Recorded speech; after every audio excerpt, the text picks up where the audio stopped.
Guys, magandang hapon sa inyong lahat. Welcome back naman sa ating panibagong update sa pang 9pm do sa September 10 sa 3D guide and STL combination mga kaidol.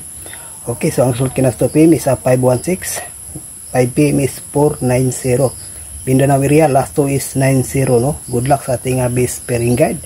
Mindanao area last 2 target mga kaidol no. Ayan po ang ating base pairing. No, good luck sa nakakuha sa Mindanao area last to no, sa nakapares good luck din mga kalons no. Kumbaga ang goal pa rin ang lumabas 904.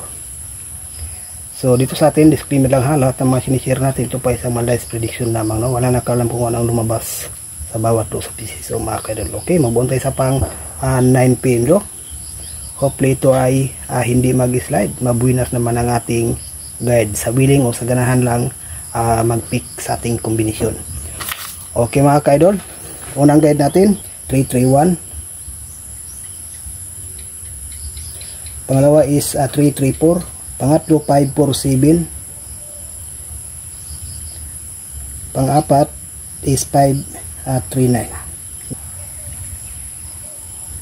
Okay, dito sa ating upper combination may base tayong dalawa na 331 at saka 539. Okay mga ka-idol no? So good luck, sana po ito ay mas swerte para sa evening draw edition. Bye bye.